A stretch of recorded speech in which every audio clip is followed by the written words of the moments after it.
What's up, card family? Hope everybody's doing great. Um, this is another video response. I am doing a video response for Four Soft Corners. So he's celebrating 100 subscribers. And last I looked, he was at like 175. So it will be no time before he's at 200. But, with less than 200 subs, he's still relatively new to the community. So I'm going to leave a link below. Please go and check out his channel. He's a vintage baseball guy, and he is doing a giveaway. So, um, what he wanted to know is what are some of our condition deal breakers? Like, what can we live with? Can we live with soft corners, creases, writing, off center, miscut, whatever, stains, marks?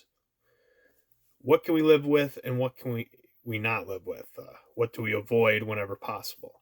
So I am actually taking this in a little bit different direction, and if you don't want to take it as an entry, that's fine with me. The only reason really why I'm doing this is to spread the word on your channel and to show off some cards. So I'm an autograph collector. Um, Foremost, I'm an autograph collector. I prefer collecting autograph cards over any other kind of cards. And so I thought it'd be interesting to talk about my deal breakers and my condition breakers, I guess, of autographs and what autographs I like to pick up, which ones I don't, what I look for, what I try to avoid, and things like that. So, a perfect autograph in most cases is a blue Sharpie. Blue Sharpie usually looks the best, but you can't always get that. Sometimes you're talking pack pulled stuff. Sometimes you're talking TTM stuff, in person, whatever. You don't always have the choice of the pin that you want to use. Private signings, things like that, you do have the choice. But so I'm going to show off a few autographs that I have in my collection that I guess aren't my favorite. Some of them aren't. So the first one I have here is a Jack Morris. And I think I only have two Jack Morris autographs. And this is one of them. And as you can see, it is very faded. The J, especially, in Jack, is faded. This is something I normally wouldn't pick up, but I think this was $2 or $3 at an LCS. So I picked it up, but typically I wouldn't. And I think at the time I didn't have a Jack Morris autograph. I've since got one or two more. And so, yeah, this one worked as a placeholder for a little bit, and now I still have it in my collection. And then you get things like this. We get this Grant Balfour that is just, you can tell like it was in a sleeve or something, and the sleeve took off some of the ink. Just does not look good, and then it looks like it was maybe traced over with an ink pen or something. I don't know. The only reason why I have this is because I bought a bunch of autographs from a guy on Facebook, and he threw this card in for free. And I don't have a Grant Balfour autograph other than this one. So this one's a placeholder. So I will eventually get a nicer one when I find one at a good deal. But for now, this ugly autograph. Now, usually, a lot of times when you get autographs out of a pack, they are sticker autographs. When I'm looking online on eBay and stuff, I try to avoid sticker autographs whenever possible. I have a lot of sticker autographs that I've gotten from breaks, packs, and even some that I bought. You can't always avoid it, but I try to avoid it whenever I can. But there's some types of sticker autos that I prefer. So here's one of Carl Eller, close up of it. And so you see this one's on the normal, typical, like, holograms piece of tape. It's basically a piece of Scotch tape to me, It does have the little guaranteed da-da-da on it, but this is the kind of sticker that I don't really like. This is pretty much all of sticker autos these days. They used to do them like this, on this like silver tape. Sometimes they would even build it into the card, or usually they would build it into the card. So as you can see here, this one's actually inside the card. It's stamped with a guarantee, and it looks 1,000 times nicer than this autographed piece of tape. So if I'm going to get a sticker, or I don't know what you'd call this, if it's a sticker or what, autograph, I'd prefer to get these kind whenever possible. Sometimes you get autographs TTM and you can't always decide what they look like. I'm having a tough time with my camera stand here today.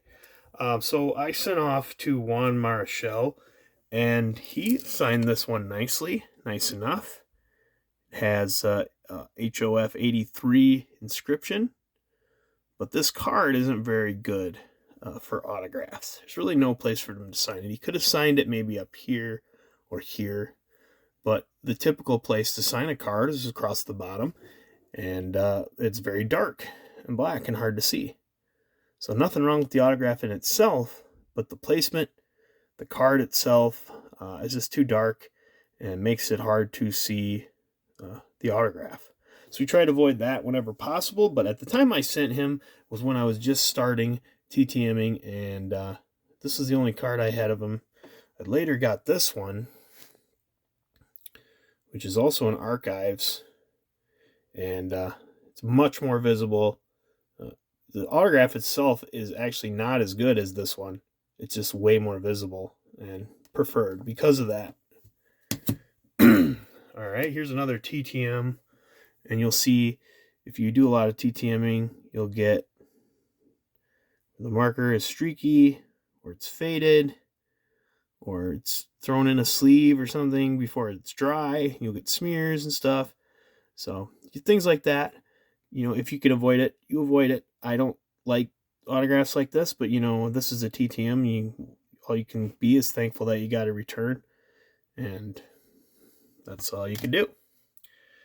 So as I said before, a blue bold Sharpie, but typically you'd prefer a more fine point, and this is very common with Anthony Carter. I don't know what he writes with, a great big fat magic marker or a freaking Crayola marker or what, but it's not a very fine point. It's not that legible. You could tell it says Anthony Carter, but it's just kind of a messy mess.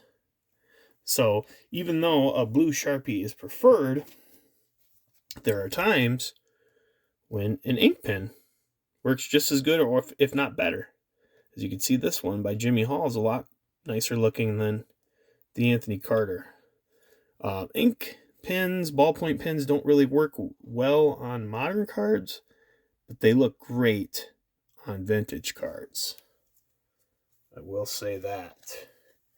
Here's another example. This one was not a TTM. Bob Allison's been deceased for some time, but it looks pretty nice with the blue ink pen on the vintage card. The last one I want to show is interesting because this is a guy who's known for perfect, beautiful, consistent autographs. Mr. Harmon Killebrew, one of the best autographs in all of baseball. But I bought this one, and this is a pretty lousy Harmon Killebrew autograph. As you can see, it's streaked right there. It's across his face. It's not his long, flowing, beautiful autograph. It's kind of a mess. But I bought this one because I came across it very cheap, and so I picked it up just because it's Harmon Killebrew, and it was cheap, and it's on a 1960 Topps. So it was actually a pretty good deal. But if it would have been a nicer autograph, it probably wouldn't have been a lot more expensive. But typically, things like this, I try to avoid, You try to avoid it whenever possible as an autograph collector, but I'm sure every autograph collector has a few autographs in his collection that aren't that great. They're subpar, But if I was making a big purchase, if I was spending a lot of money going after a player I've been after for a while, I'd be picky, I'd be patient, and I wouldn't just buy the first one that popped up. I'd shop around and look for a nice one. But anyways, congratulations, 4 Soft Corners on 100 subscribers, and appreciate you guys watching, and appreciate it if you go check out his channel, give him a sub, and until next time, see you later.